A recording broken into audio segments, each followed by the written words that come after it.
Hey guys, come on with me. I want to show you something really cool. This right there is the Cadillac Lyriq, and it is Cadillac's first electric vehicle, but the start of many more to come. So in this video, we're going to do a complete hands-on walk around. I'm going to show you all the cool things. We're going to talk about charging. We're going to talk about range.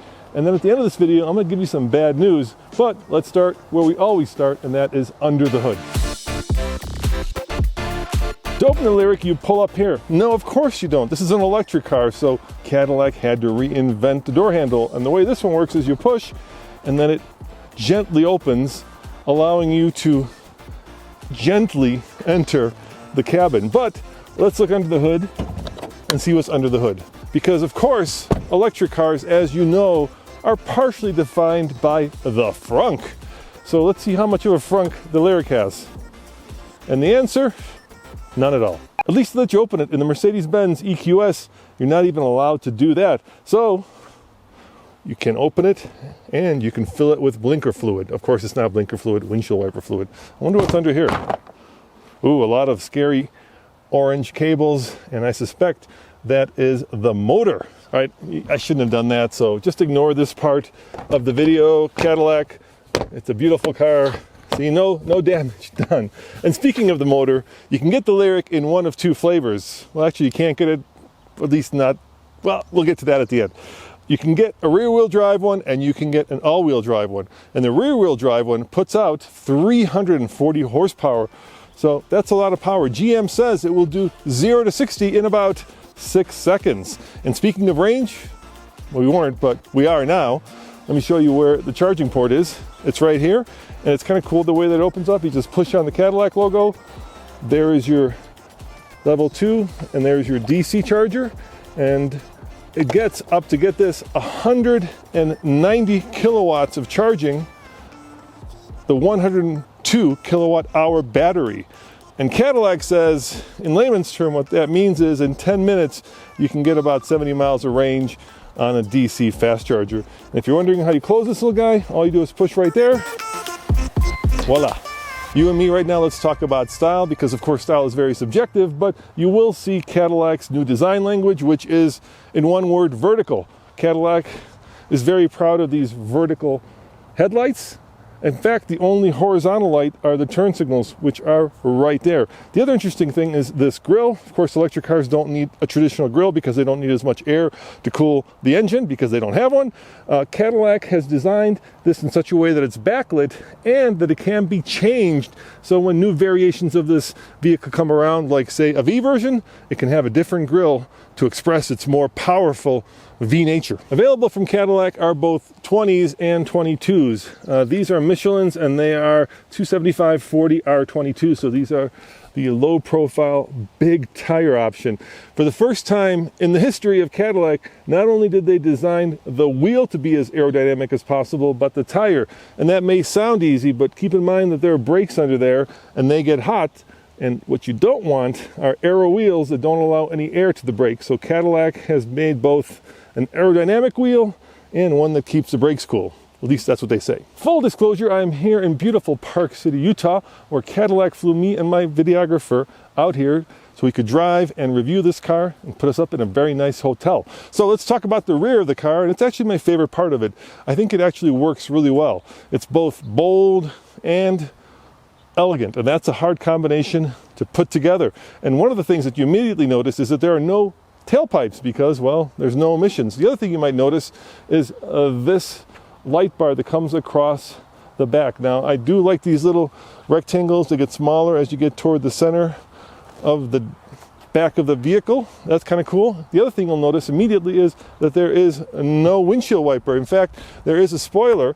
And Cadillac says the reason there's no windshield wiper is that they've created enough aero through the use of the spoiler that allows the car not to have a rear windshield wiper. If it rains, we'll see. Now let's talk about how you open up the hatch, push on the Cadillac emblem, and voila, it opens up. And of course, tons of room back here, electrically folding seats, as is the right way up for Cadillacs. Let me fold one down just to see how it does. Oh yeah, look at that. Well, that's a lot of room. And then of course, there is a little cubby hole in here if you want to store your groceries or perhaps hide something that is valuable out from under prying eyes. And next, I think I need to sit in the back seat to see how I fit. So to get in the back, there's no little grab handle out here. So you may be wondering, how do I do that? Well, Cadillac has thought of that. Once again, you push, and then if you look right there, there's a little bit of a pad to rest your fingers so that you can open the rear door and get in. All right, I am sitting behind myself, and as you can tell, I have plenty of headroom, and I have plenty of shoulder room. I wouldn't want to put 5 people in here, but 4 large guys like me will be very comfortable. Of course, we have the ubiquitous armrest with 2 cup holders. Over here, you'll note you have 2 USB-C ports and these very intricate vent tabs. Cadillac says that they spent a lot of time making sure that every control in this vehicle feels expensive and is a pleasure to work. I wouldn't say it's a pleasure to work, but it's a step above the usual. The other cool thing is that I am swathed in daylight, and that's because this is the first Cadillac ever with a glass roof. And unlike a Tesla, let me show you what I can do. Now, if you've been following TFL, you know that we have owned 3 Teslas now, a Model 3, a Model Y, and a Model X.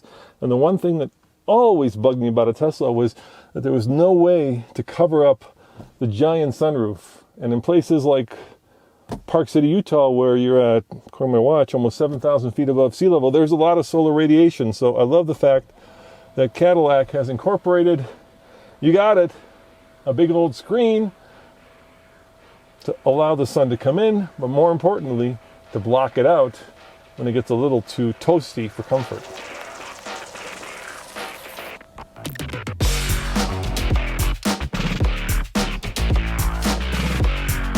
As you know, General Motors is a big corporation that has several brands that share the GM umbrella, and oftentimes those different brands will share switchgear. But this is the first time for Cadillac where it's got its own switchgear.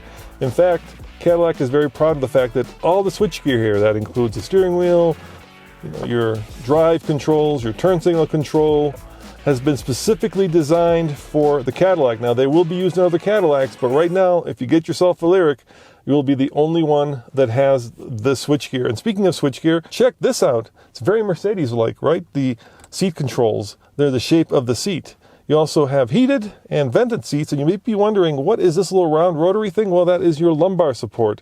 You can move it up, you can move it down, you can move it out, and you can move it in. It is very elegant and very different. And speaking of Mercedes, you may be aware that Mercedes has this giant hyper screen. Hyper.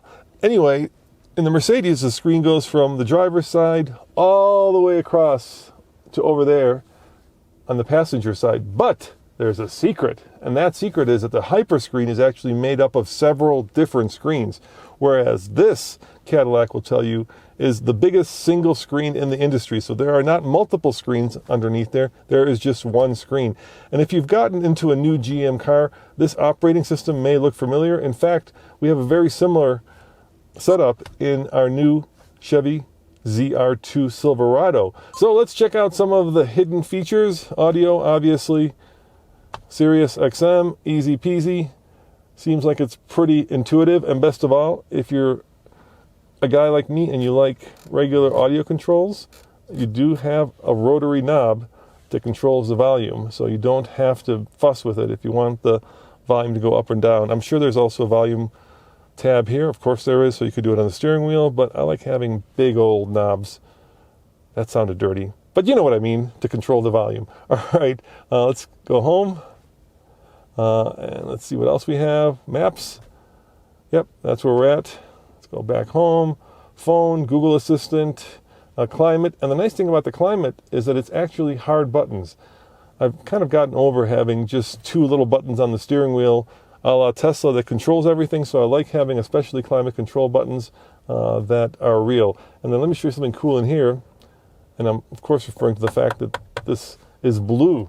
It's a nice little touch, and it brings a little bit of life, a little bit of youthfulness, a little bit of joy into a car that, let's face it, has mainly been sold to the older generation. Now, there is one thing I want to show you that is unique to this car, and I'm not talking about the heated steering wheel or the fact that Super Cruise will be an over-the-air update. It's this little paddle shifter right there. What that allows you to do is basically increase your regenerative braking. So in other words, you can look at it as almost a brake on the steering wheel. So when you come up to a stop sign or a stoplight, you can set your own level of regenerative braking, and then if you want more, you just use this little paddle shifter to increase it, giving you more energy back into the battery and more control with your hands instead of with your foot. Let's talk about some more thoughtful design features. This is a very funky door handle. It looks like something out of a Bauhaus kitchen. Now, Cadillac is also proud of the speaker covers. They said that these are more art than speaker cover, and I have to agree. Of course, if you're into wireless charging, there is a wireless charger right there. And this is pretty interesting. Cadillac said that they wanted to make the cup holder the central design theme because obviously, since this is an electric vehicle and there's a row of batteries underneath us, you don't have to have a transmission tunnel. So not only did they make the cup holders beautiful, but they even thought of the fact that let's say you have a cup holder with a handle. How do you put it in there? Well, that's how you do it. And then you can, of course, do that again. Now over here, once again, another thoughtful feature. It's a big cubby, and this is not the first time we've seen this, but I do like the blue accent. And this is something that you could use to put your purse or handbag, or in my case, I don't like my phone sometimes hidden, so I'll put it there, and that way I'll be sure to lose it when I leave the car.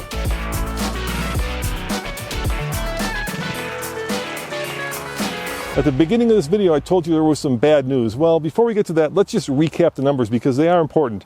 So we've got 312 miles of range, 102 kilowatt hour battery. It charges at 190 kilowatts, which is good. And it does 0 to 60 in about 6 seconds, which is also good. Cadillac says it has a perfect 50-50 weight distribution, which is also good. And perhaps the most important numbers are that it starts at, well, actually this one is $63,000 for the rear wheel drive. And if you want the all wheel drive, it's $65,000. If you want those big 22s, then they're another $1,500. So that's all good news. But the bad news is that this 2023 model is completely sold out. Yep, that's right. If you haven't ordered one by now, you can't get it. And that's a shame because they're starting to build them right now. Now, how many of the 2023s is Cadillac building? They won't say, so we don't know. What we do know is that there is a waiting list if you want the 2024. What we do know is that there is a waiting list if you want the 2024 model that you can get on Cadillac's website, and that one will be delivered sometime second quarter-ish of next year. That's a lot. Finally, I want to thank you guys for joining me, and there is a complete driving review coming, so be sure to stay tuned for that. And if you want to find it easily, it'll be at alltfl.com, where we have all of our videos, all of our website stories, all of our podcasts, and of course, all of our TikToks. As always, this is Roman saying thank you, ciao, and see you next time.